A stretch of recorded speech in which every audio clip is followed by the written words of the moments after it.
말씀은 신약성경 요한 1서 제1장 5절부터 10절까지를 한 절씩 받도록 하겠습니다.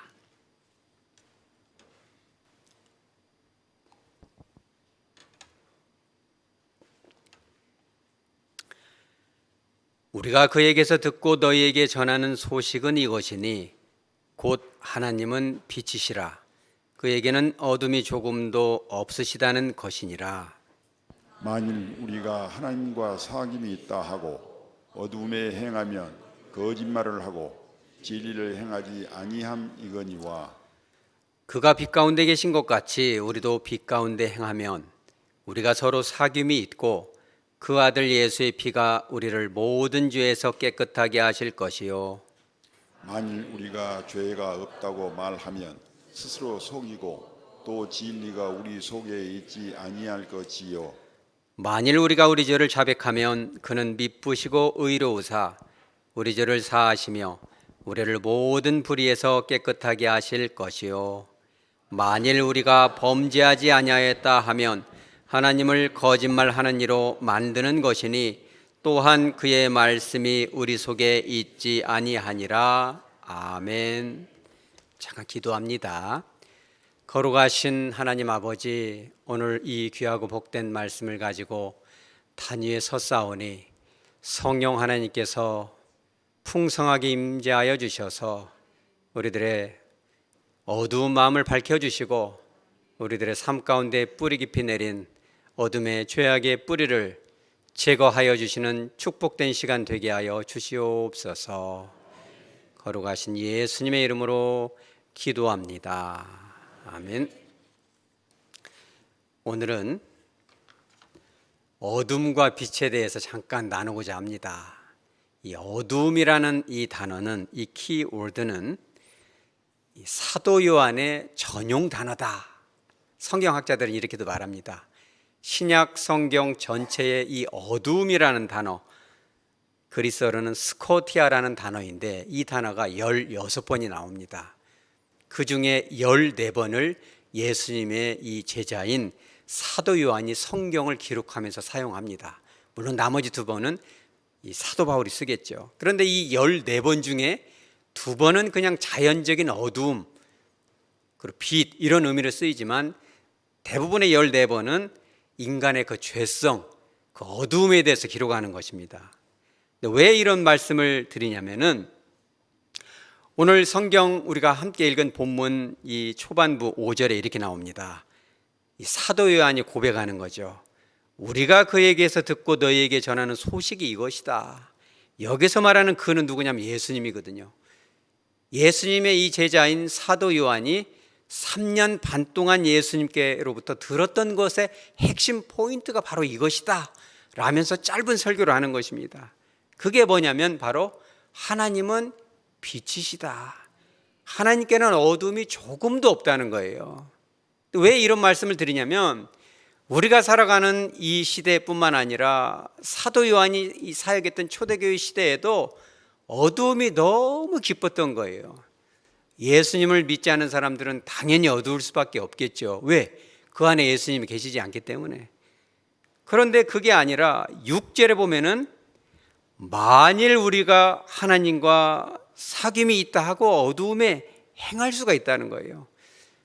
믿는 사람은 그러면 안 되는데 예수를 믿었다면서도 어둠에 있다는 거예요. 예수님께서 이 마태복음 24장 5절에 이렇게 말씀하십니다. 너희가 이제 마지막 때가 되면 이런 일이 있을 것이다. 말세 중에서도 말세 지말이 되면 이러한 현상들이 있을 거라고 분명히 말씀하십니다. 5절에 보면 많은 사람이 내 이름으로 와서 나는 누구다? 그리스도라 하여 많은 사람을 미혹하리라. 내가 바로 예수다. 내가 이긴 자다. 내가 메시아다라고 말하는 자가 많이 나올 거라는 것. 전 세계적으로 어느 나라가 제일 많습니까? 우리나라가 제일 많습니다. 한 40명 이상 된다고 합니다. 뉴스에도 자주 나오잖아요. 뿐만 아니라 7절에는 민족이 나라가 나라를 대적하여 일어나겠고 나라와 나라가 전쟁이 점점 많아져요. 지금 그렇습니까? 한 나라 안에서도 민족과 민족이 다툽니까? 곳곳에 기근과 지진이 있으리라. 미국이나 이런 우리나라도 마찬가지죠. 이런 선진국들에서는 먹을 것이 넘쳐나서 음식물 쓰레기통에 한 번도 먹지 않은 그런 음식물들이 버려지고, 그러죠. 몽땅 많이 먹고 살 빼려고 다이어트하고, 미국에는 다이어트 산업이 어마어마한 이 조단 이상으로 약물이 팔리잖아요. 먹어가면서 빼는지 모르겠어요. 이해가 안 됩니다. 여러분 이해가 안 되죠. 왜 먹어가면서 그런 약을 먹는가 모르겠습니다. 안 먹고 먹지 마시기 바랍니다. 하나님께 절제 은사를 구하시기 바랍니다. 그러니까 땅 한 끝에서는 굶어 죽는 사람들이 넘쳐나고 어느 끝에서는 배가 불러서 너무 힘들고 이런 지경이 됐잖아요. 11절에는 뭐가 많이 일어난다? 거짓 선지자가 많이 일어날 것이다. 우리 대한민국에 얼마나 많은 거짓 선지자들이 많습니까? 그렇죠? 거짓 선지자들이 보기에는 우리가 거짓 선지자처럼 보이겠죠. 왜? 그런 종교 중독에 빠졌으니까. 12절에는 뭐가 성합니까? 불법이 성한다. 불법이 판을 치는 겁니다. 많은 사람의 사랑이 식어질 것이다. 그러니까 죄를 져도 죄가 아닌 세상이 됐어요, 여러분. 여러분 보면 그런 세상 아닙니까? 우리나라부터도 아무리 큰 죄를 지고 뇌물을 받고 아무리 거짓말을 해도 그게 죄가 돼야 안 돼요. 죄가 아닌 거예요. 그러니까 예수님이 말씀하신 시대가 온 거예요. 불법이 성하리라. 그죠? 불법이 어마어마하게 팽배가 되는 거죠. 그러니까 그걸로도 부족해졌는지 예수님께서는 사도 바울을 통해서 디모데 후서를 기록하게 하십니다. 3장 1절에 이렇게 말씀하세요. 너희가 알아야 될 것이 있다. 너희는 이것을 알라. 말세에 어떤 때가 온다? 고통하는 때가 올 것이다. 그러면서 2절에 뭐라고 합니까? 사람들이 자기를 사랑하며, 세 가지 사랑이 나오는데 여러분 자기를 사랑하는 건 나쁜 게 아닙니다. 그런데 자기만을 사랑하게 되면 그때부터는 문제가 심각해집니다. 예전엔 아기들을 3씩, 4씩, 5씩 많이씩 나니까 그런 것이 좀 별로 없었는데 요즘은 안 낳든지 하나만 낳아서 그러는지 모르지만 내 자식 귀한 줄만 알아가지고 자기만 사랑하고 자기 자식만 사랑하잖아요. 그래서 다른 사람들에게 피해 끼치는 것은 대수롭지 않게 생각하고, 제가 최근 어떤 영상을 하나 봤는데 전라북도 전주에서 있었던 일이에요. 참 제가 전주 인근 출신으로서 수치스럽긴 합니다. 초등학교에서 있었던 일인데 그 엄마가 늘 전화해가지고 초등학교 선생님을 들들들 볶고 소송을 건다 협박을 하고 신고한다 아동학대 조금만 인상 쓰면 막 신고해버리고, 그 선생님이 노이로제에 걸려가지고 그만두니까 어느 선생님도 그 반을 안 맡으려고 그래요. 그러니까 그냥 3일 동안 교감선생님이 부탁 끝에 어느 선생님을 착하고, 그러니까 안 착하면 그런 거를 수락을 안 했겠죠. 착하니까 거절을 못하고 했는데 얼마나 엄마가 막 퇴근해도 전화를 해가지고 들들 볶는지 해볼 수가 없어. 그래가지고 이제 그분도 그만두고 또 다른 젊은 선생님이 이제 이 기간제로 이걸 맡았는데 그분이 잠을 못 자요. 왜냐면 그 엄마 아들이 인상이 불편하면 그날 저녁엔 전화가 와요. 그러니까 그 아이 인상을 보느라고 다른 아이들은 신경을 쓸 틈이 없으니까 양심의 가책 때문에 괴로워가지고 정신과를 다니는 거예요. 근데 그 엄마는 너무나 이게 당당하고, 그 엄마는 누구를 사랑했어요? 자기 아들을 사랑했죠. 그러니까 이 말세지 말이 되면 그 학급 아이들이 다 고통을 당하고, 담당했던 초등학교 선생님들은 막 잠을 못 자고 우울증이 오고 불안증이 와가지고 얼마나 고통을 하잖아요. 그러니까 말세가 되면 고통할 때가 온다. 왜? 나만 사랑하니까 다른 사람의 이런 생각, 이런 것들은 나중에. 여러분 타인을 배려하시기 바랍니다. 어떻게 내 생각만 하고 살겠어요? 다른 사람의 감정도 살펴보고 다른 성도들의 표정도 살펴보고 다른 사람은 뭐가 아픈지도 좀 들여다봐야죠. 우리가. 여러분 그런 빛과 같은 삶을 사시기 바랍니다. 그래 또 뭐를 사랑해요? 돈을 사랑하며, 그죠? 돈을 좋아하지 않는다 말하면서도 돈을 추구하고, 돈을 싫어할 사람이 누가 있겠어요? 그러나 그게 최고의 이 목적이 된다면 안 되겠죠. 그러면서 이제 마지막으로 4절에 이렇게 말씀하십니다. 하나님 사랑하는 것보다 뭘 더 사랑한다? 쾌락을 사랑한다. 지금 이 말씀은 그렇죠, 사도 바울을 통해서 믿지 않는 세상 사람들에게 하는 게 아니에요. 예수를 믿는다는 저와 여러분에게 주시는 말씀인 거죠. 너희가 예수를 믿었으면 그래도 하나님을 사랑해야지 쾌락을 따라가서야 되겠는가? 여러분, 이 세상이 그런 것입니다. 참 안타까운 것은 상담학자들이 대부분 동의하는 게 뭐냐면 우리나라뿐만 아니라 전 세계적 글로벌하게 이 성중독, 성범죄, 성적인 일탈이 어마어마해졌어요. 근데 그 이유가 뭐냐면은 간통죄 폐지 때문에 그런 거죠. 2015년대 헌법재판소에서 이건 죄가 아니다, 불벌주의라는 원칙이 입각해서 개인의 선택의 문제지 국가가 개입하면 안 된다 이래가지고, 얼른 들어보면 인본주의적으로 맞는 것 같습니다만은 그거를 내려놓는 그 순간부터 어마어마한 것들이 몰려오는 거예요. 그러니까 그거를 추궁할 수가 없고, 배우자가 그런 불법을 행하더라도 그 죄를 잡으려고 녹음하면은 누가 죄인이 되어요? 녹음하는 사람이 큰일 나게 되는 것이죠. 이런 시대가 돼버렸어요. 그러니 이 가정이 무너지는 이 불법의 시대에 우리가 어떻게 살아야 마땅하냐는 거예요.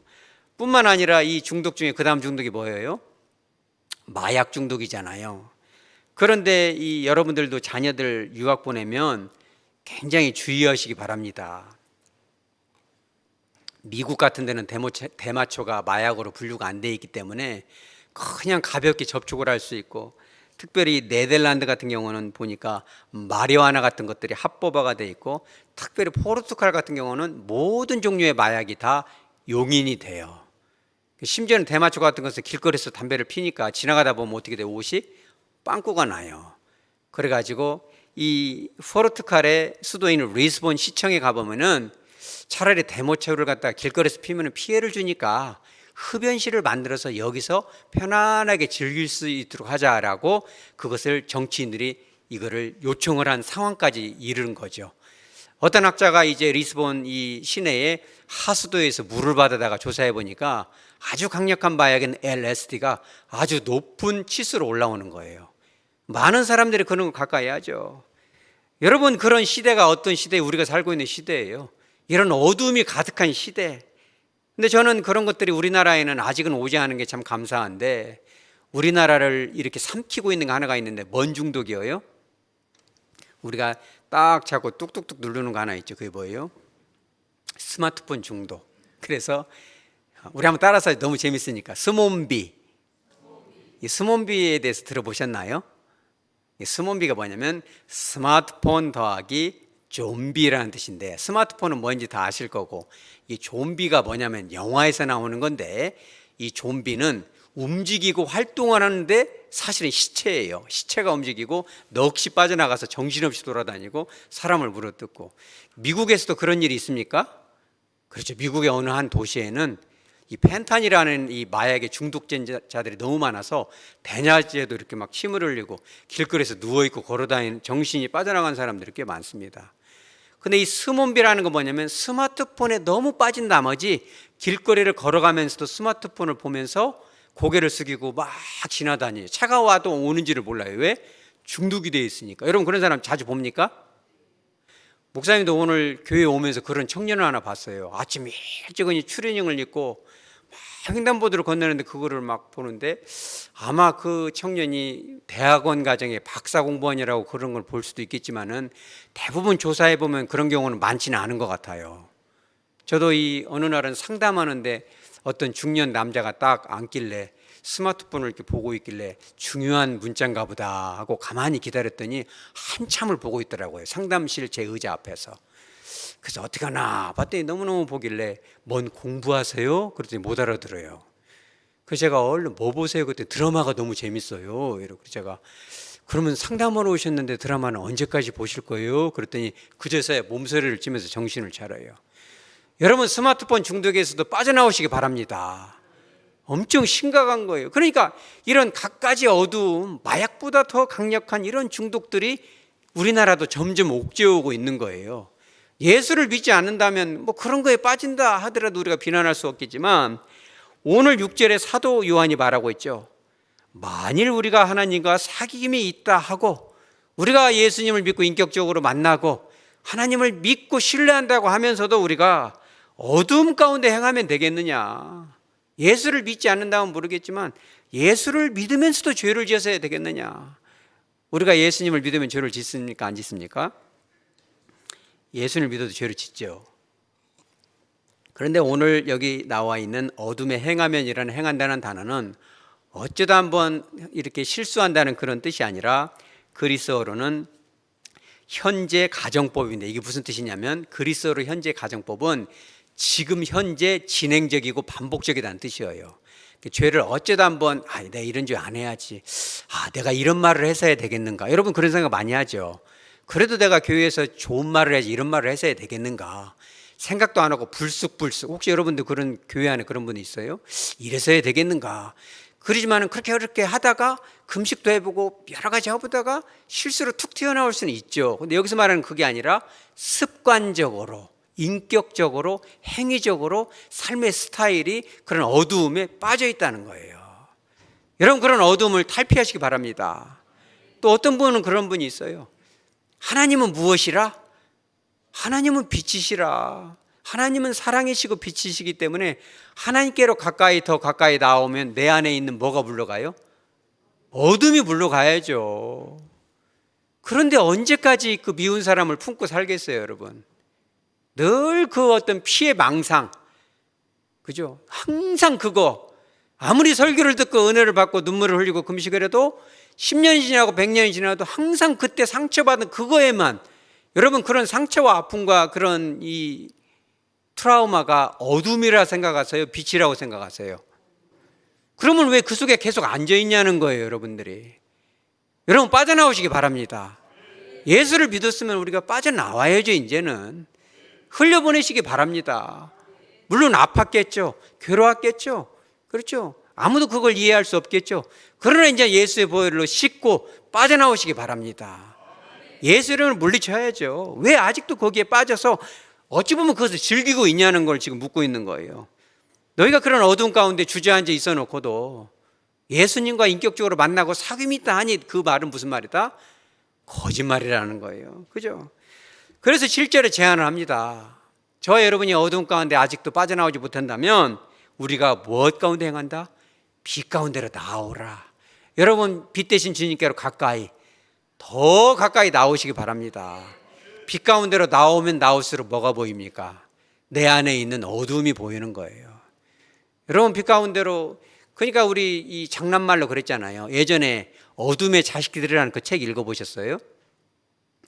제가 이 책을 지난주에 한번 읽어봤어요. 빌려가지고 영화로도 좀 봤는데 보다 그냥 집어 던졌어요. 그러냐면 너무 이것은 인용할 가치가 없고, 어둠의 자식들이라는 책을 쓴 분이 가만 보니까 기독 선교협회 회원인데 또 보니까 점쟁이들은 그 회원을 두 가지를 같이 갖고 있더라고요.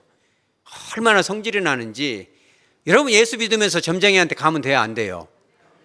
그런 어둠에 행한다는 거예요. 교회를 다녔으면 그런 우상 숭배를 철폐하시기 바랍니다. 예수를 믿는다 하면서도 아직도 제삿날 따져가면서 밥상에다 뭘 올릴까 고민하고 그러면 되겠어요. 오직 예수만 믿으시기 바랍니다. 그러니까 이 어둠의 자식들이라는 영화가 한참 유행하고 나서 뭐가 있었냐면은 사춘기 청소년들이 뭘 나쁜 짓을 하려면 불을 켜야 돼요, 꺼야 돼요? 불을 끄잖아요. 가지고 막 불을 끄고 이불 속에서 뭐라면 엄마가 불을 다 결고 뭐라고 그래요? 야, 이 어둠의 자식들아, 이러면서 우리가 거기서 인용이 된 거거든요. 왜 이런 얘기를 하냐면 우리가 예수를 믿고도 그런 어둠 속에 있었어야 되겠는가. 그러면서 빛 가운데로 나오게 되면 내 마음에 있는 어두움이 보이는 거예요. 여러분 고통스럽더라도 수치스럽더라도 주님께로 나오시기 바랍니다. 주님께로 나오면 내 죄가 보이겠죠. 그럼 주님께 우리가 어떻게 돼요? 고백하는 겁니다. 주님, 그래도 바르게 살았다고 참 내심 자부도 해왔지만 주님께로 더 가까이 나와 보니 참 이런 좋지 않은 것이 내 안에 있고 이런 어둠이 있었군요. 불쌍히 여겨 주시옵소서. 그럼 주님이 어떻게 우리 죄를 씻어주겠어요? 예수님의 피 묻은 손길로 탁 대면서 아가 그렇구나, 네가 네 힘으로 의롭게 살 수 있었다면 내가 왜 죽었겠니? 십자가의 보혈로 탁 어루만져 주시잖아요. 그러니까 오늘 이 성경 본문 9절에 그래 나오죠. 만일 우리가 우리 죄를 자백하면, 그죠? 우리 죄를 사하실 뿐만 아니라 모든 불의에서 우리를 깨끗하게 하신다. 우리 죄를 용서하실 뿐만 아니라 내가 이 물리치지 못하는 욕망들, 중독들, 그런 죄성들을 물리칠 수 있는 힘과 능력, 욕망을 억구하고 컨트롤할 수 있는 힘과 권세를 성령 안에서 주신 줄 믿으시기 바랍니다. 물론 때로는 또 넘어지겠죠. 그죠? 우리가 천국 가기 전까지는 또 넘어지고 하다 보면 또 먹을 수도 있고 마실 수도 있겠죠. 그러나 점점 더 승리하시기 바랍니다. 힘을 주시는 거죠. 그런데 문제가 뭐냐면은 2000년 전 그 당시에나 지금이나 이런 자들이 있었어요. 교회에 다닌다 하면서도 우리 8절 한번 읽어보죠. 시작. 만일 우리가 죄가 없다 말하면 스스로 속이고 또 진리가 우리 속에 있지 아니할 것이요. 아멘. 죄가 없다는 거예요. 죄가. 우리가 여러분도 전도를 많이 해보면 알겠지만 예수 믿고 구원받고 죄사함 받으세요 그러면요, 내가 뭔 죄가 있습니까? 나는 죄가 없습니다. 이렇게 얘기하는 사람이 있어요. 세례 교육 받고 세례를 받으십시오. 세례 받을 때 상징적으로 이렇게 물로 하지만 예수님의 보혈로 죄를 닦아주실 겁니다. 그러면 내가 뭔 죄가 있다고 그러십니까? 라고 따지는 분도 있을 수 있어요. 여러분, 죄가 없다고 하면 어떻게 하는 것이다? 나 스스로 속이는 것이고. 누구를 거짓말쟁이 만들어요? 우리 10절 한번 읽어보죠. 시작. 만일 우리가 범죄하지 아니하였다 하면 하나님을 거짓말하는 이로 만드는 것이니. 그렇죠. 우리 로마서 3장 10절 한번 같이 읽어봅니다. 로마서 3장 10절 시작. 기록된 바 의인은 없나니 하나도 없으며. 그죠? 예수님의 보혈이 아니고서는 의인은 없다. 의로운 자는 없다. 그죠? 여러분, 바르게 살면 살수록 어려운 겁니다. 신앙생활을 하면 할수록 왜 이렇게 내가 변화가 안 될까? 왜 이렇게 나는 고집이 셀까? 왜 이렇게 나는 주님 앞에 굴복이 안 될까? 이런 죄는 좀 이겨야 될 텐데 내가 이렇게 말을 불쑥불쑥하고 이랬어야 되겠는가? 내가 이 죄 가운데로 금방 빠져들고 이렇게 넘어져서야 되겠는가? 거짓말하는 것을 밥 먹듯이 해서야 되겠는가? 다른 사람을 얼렁뚱땅 속여 먹어서야 되겠는가? 여러분도 그런 마음이 생기지 않아요? 이제는 이렇게 안 살아야 될 텐데 그런 마음이 생기는 거죠. 그런데 교회를 다니면서도 죄가 없다, 죄가 없다, 나같이만 살면 된다, 내가 제일 잘 믿는다 그런다면 하나님을 뭘로 만드는 것이다? 거짓말장애로 만드는 거라는 거죠. 그 시대에도 그런 이 이단 교파가 교회 안에 꿈틀대는데 그게 뭐냐면 영지주의였어요. 이 영지주의자들은 영어로는 gnosis,인데 영적인 지혜, 영적인 지식을 공부를 해서 배운다. 그러니까 여러분, 공부도 너무 많이 하는 것은 이상한 거예요. 여러분들이 설교 듣고 그거 물어보면 대답하기 쉽습니까? 어렵습니까? 일주일만 지나도 저부터도 잊어버려요. 설교해놓고도 지난주 뭔 설교했지? 제가 이런 고백도 합니다. 솔직하니. 지난주에 뭔 설교했지? 야, 뭔 설교했지? 우리 딸한테도 물어봐요. 기억이 안 날 때가 있어요. 그러니 설교만 갖고 공부하기도 벅찬데 뭘 보여서 어디 가면 공부를 잘 가르쳐준대, 저기 가면 공부를 잘 가르쳐준대. 이걸 듣고 배우고 동의하고 지적으로 동의가 됐고 깨달아지면 그 깨달음은 하나님이 주는 선물인데 그때부터는 영적으로 구원을 받게 된다. 그래서 그때부터는 온전히 끝이 났다 이래가지고 막 살아요. 영혼은 귀하고 육체는, 죽음은 썩어져서 이렇게 묻어버리는 거니까 육체로 짓는 죄는 암시랑 않고 별것이 아니다 이래가지고 양심의 가책이 없는 교파도 있어요. 구원파 같은 교파, 그런 교파죠. 그런 비슷한 교파들도 굉장히 많습니다. 그런데 그런 이 말하자면 신학자들이, 성경 전문가들이, 이단 사역자들이 지정해 놓은, 주님께서 그들을 통해서 지정해 놓은 가르쳐준 그런 카테고리 이외에도 교회 안에, 우리 하백교회 안에 있는지도 모르죠. 저와 여러분 안에 자생적으로 발생된 그런 이 그노시스 파들이 있는지도 모르죠. 예수님이 십자가의 보혈로 모든 죄를 다 용서했으니, 현재 과거 미래의 죄를 다 죄를 사해 주셨으니 죄 지면 또 용서하겠지. 예수님이 피로 다 씻겨 주시니까 십자가에 죽으시지 않아서, 이러면서 죄를 이렇게 함부로 짓는 이 교파가 바로 그 당시에 영지주의였다는 거예요. 여러분, 그런 이 영지주의적인 영향이 지금 우리 안에도 있기 때문에 죄가 죄로 여겨지지가 않는 거죠. 여러분, 죄가 있으면 빛 가운데로 나와서 용서함 받으시기 바랍니다. 가장 큰 사랑은 회개인 것입니다. 여러분, 하나님과 나 사이에도 가장 큰 사랑은 회개고, 교회 안에서도 가장 큰 사랑은 뭐예요? 진심 어린 사과가 진정한 사랑이에요.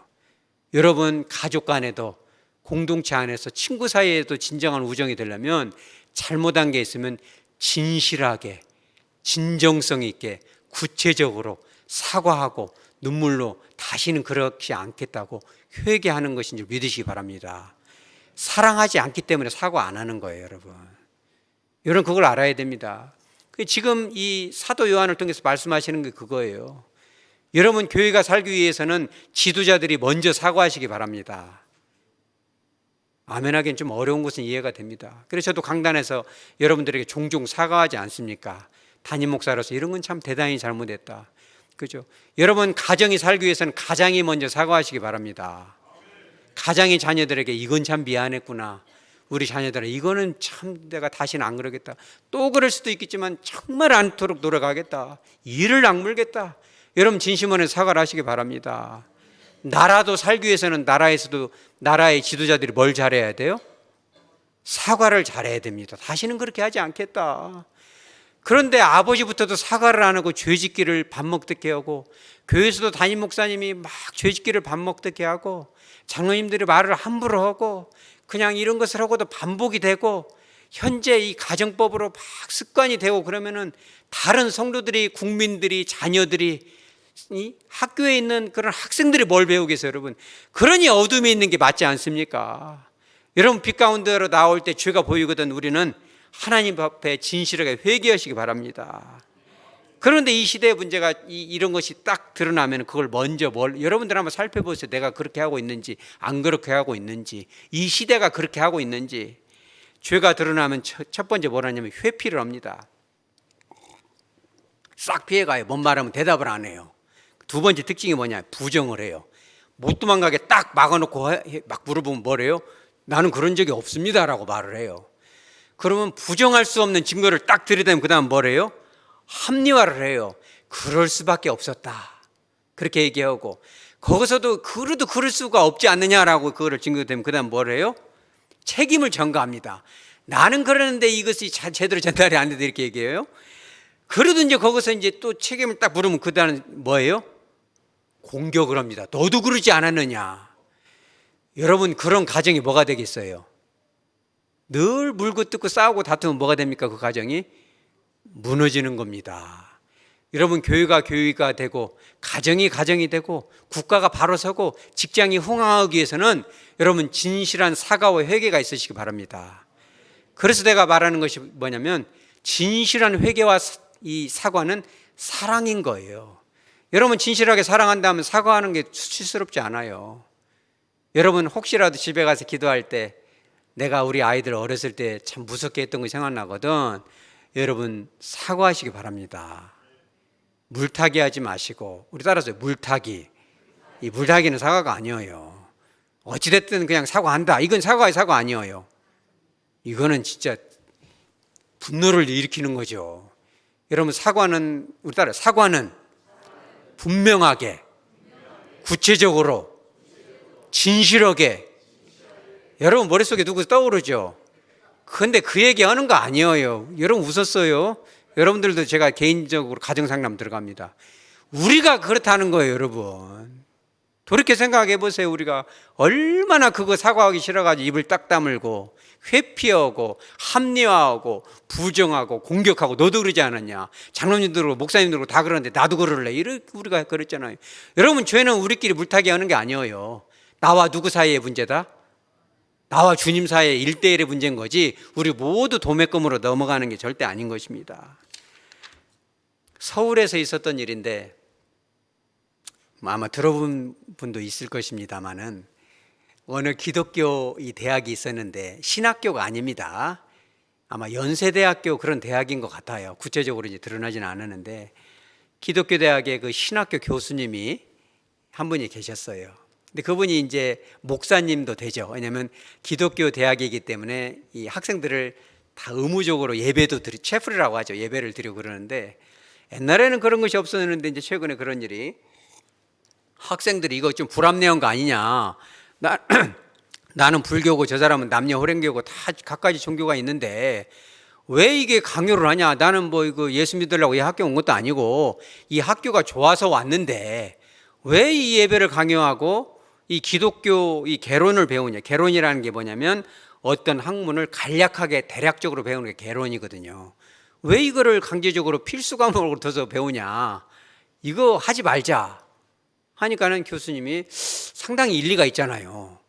그래서 이제 이 교수님들끼리 모여서 회의를 하는데, 이런 총학생의 의견에 어떻게 하면 좋습니까? 그랬더니 그래도 그것은 아니다. 우리 이 대학교가 기독교 재단이고 설립 이념이 오직 예수인데 안 가르칠 수는 없다, 기독교에 대해서. 그래서 이제 답변을 보냈더니 학생들이 그래, 그거는 그렇다면 그러면 억울하지 않냐, 기독교만 가르치지 말고 공평하니 불교도 가르치고 이슬람교도 가르치고 다 공평하니 가르쳐주라, 그러면 용납하겠다.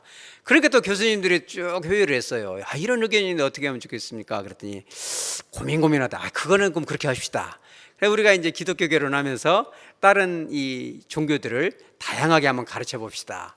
그래가지고 이제 교수님들이 한 과목씩 맡았어요. 불교도 맡고 뭐다 맡았는데, 그 교목 되시는 이 학교 목사님이 불교를 맡았어요. 근데 그분이 뭐라고 했냐면, 내가 그래도 목사지만은 교수로서 신앙 양심이 있고 학자인데 대충 이 불교를 이 말하자면 폄하하는 그런 욕보이는 그런 것을 하지 않고 정확하니 객관적으로 배워서 가르쳐야겠다. 이래가지고 불교에 대해서 굉장히 연구를 많이 했어요. 그러고 나서 이제 아주 잘 가르치는데 만족이 안 돼요. 이게 내가 이렇게 가르쳐야 되겠는가. 아무리 공부를 하고 외워도 안 돼요, 이것이. 자기 스스로. 학생들도 별로 재미가 없는 것 같고. 그래서 자기가 잘하는 스님을 찾아가 가지고, 스님, 내가 2차, 3차 해가지고 목사이기도 하지만 불교에 대해서 잘 가르쳐주고 싶은데 잘 안 됩니다. 그랬더니 그 스님이 뭐라고 하냐면, 목사님, 그윽한 눈빛으로 쳐다보면서, 목사님도 종교인이니까 잘 아시겠지만 종교라는 게 공부해서 되는 겁니까? 여러분, 신앙생활이 공부해서 돼요? 앉혀놓고 막 성경 공부하면 그것이 뭐 종교가 됩니까? 스님이 딱 그렇게 얘기하니까는 그냥 가슴이 철렁하죠. 이 종교라는 것은 우리 따라서 하죠. 살아봐야지요. 그렇게 하면 사는 거예요, 삶을. 그러니까 목사님이 아주 깜짝이나 놀래가지고, 아, 그렇구나. 그래가지고 이제 대학교는 방학이 길잖아요. 그래가지고 이제 석 달 동안 이 절에 가서 사는 거죠. 같이 막 뚝딱뚝딱 하면 그것도 같이 한번 해보고, 진심으로 하여튼 그것을 한번 살아보려고 갖가지 그런 템플 스테이라고 하나요? 한번 따라도 해보고, 저 사람들 심리는 뭔지 따져도 보고, 이 부처님이 왜 눈을 가르르하게 떴을까? 너무 크게 뜨면 쥐가 쑥 들어오고 눈을 감아버리면 망상이 생기니까 개슴치레 뜨는 것인가, 갖가지 상상을, 이것은 제가 조금 연구를 한 바이지만 그런 것을 하면서 연구를 하고 해보는데 만족이 그래도 안 돼요. 그래서 이제 학교 인근에 있는 서울 중심에 한 절이 있는데, 매주 토요일마다 열정 있는 불교도 청년들이 모여가지고 성경 공부를, 아니 그 불경 공부를 가르쳐 준다고 하니까 거기 가서 한번 배워보면 만족이 되겠나, 이래가지고 이제 토요일마다 거기 가서 앉아 있는 거예요. 그러니까 청년들도 이상하죠. 나이 먹은 어른이 가만히 앉아 있으니까 저 뭐 정체가 뭘까. 근데 어느 시점 공부가 끝날 쯤 되니까 불경 공부가 그날따라 스님이 딱 간단히 끝내놓고 간담회를 한다고 이렇게 뭔가를 차려놓고 먹으면서 하는데, 목사님을 초대를 했어요. 그래가지고 이제 목사님도 갈까 말까 하다가, 이거 괜히 이거 불편한 거 아니야? 그랬다가 속으로, 불교 청년들은 무슨 생각하는지 그 심리가 궁금하다 이래가지고 좀 앉아 있었는데, 이제 이 스님이 얘기하죠. 이분은 누구냐면 2차 저차에서 목사님인데 교수님이고, 이런 좋은 뜻이 있어서 이 불교를 공부하고 있습니다. 이랬더니 이 청년들이 뭐 기독교에 대해서 이렇게도 물어보고 저렇게도 물어보고, 예수는 누구냐, 성경은 무엇이냐 물어보니까 얼마나 잘 알겠어요. 술술술 대답하는데, 한 청년이 결정적인 질문을 던져요. 목사님 딱 그러니까 벌써 목소리가 예사롭지 않잖아요. 그래서 눈을 딱 떴는데 뭐라냐면, 목사님은 그렇게 불교를 많이 공부를 하고 절에서 살아도 보고 힘쓰고 애쓰고 배우는데 왜 불교 신자가 안 되는 겁니까? 이렇게 말을 당돌하게 물어보는 거예요. 여러분한테 뭐라고 대답하겠어요? 근데 목사님이 정색을 하면서 그렇게 대답을 했다고 그래요. 뭐라고 하냐면, 저는 이 청년 여러분을 존경합니다. 진심으로 존경을 합니다. 여러분, 제가 가만히 보니까 최선을 다해서 이 선을 행하고 시주를 하고 여러 가지를 하면은 구원을 받는다는 확신과 믿음을 가지고 똑바로 살아보려고 이렇게 공부하고 애쓰는 걸 보니까 참 올바르고 정의롭고 훌륭하구나, 그런 마음이 들었습니다. 여러분을 존경합니다. 청년 여러분, 누가 이렇게 공부를 하겠습니까? 바르게 살아보자고 하는 거 아닙니까? 그러나 저는 그렇지가 못합니다. 저는 바른 목사하고 교수인데 돌아서면 죄 짓고 돌아서면 죄 짓고 눈 감으면 죄 짓고 이래서 저는 죄가 너무 많은 놈이라 앉으려면 짓고 앉으려면 또 짓고 이래서 내 죄를 용서해 주시는 예수님, 그분을 제가 떠날 수가 없습니다. 그분을 떠나면 내가 어떻게 이 죄로부터 해방될까? 어떻게 이 죄에서 그래 그 주님을 떠날 수가 우리 따라 오직 예수. 여러분 좀 은혜가 됩니까? 근데 저와 여러분은 그노시스 영지주의처럼 살고 있는 건 아닌지 좀 걱정이 됩니다. 저부터 그렇습니다. 죄가 없다. 나는 진짜 좋은 엄마다. 나는 진짜 좋은 아빠다. 나 같은 목사만 있으면 얼마나 잘하겠는가. 나는 훌륭한 장로다. 권사다, 집사다, 성도다 이러면서 우리가 정말 주님 앞에 주님의 그 처절한 십자가 앞에 뻔뻔한 모습으로 영주주의처럼 아직도 그 어두움 속에 그 분노 속에 그 아픔 속에 죄악 속에 중독 속에 있으면서도 예수를 믿는다, 예수와 사귐이 있다라고 스스로를 속이고 있지는 않은가. 여러분 빛 가운데로 나오시기 바랍니다. 말씀을 정리합니다. 2000년 전 이 영지주의가 이 팽배했던 그 시대나 지금이나 오히려 지금은 더 이런 죄가 관영됐는지도 모르죠. 여러 가지 갖가지 중독들, 나라적으로도 얼마나 이 나라가 시끄럽습니까? 죄가 더 이상 죄가 아닌 시대가 돼버렸잖아요.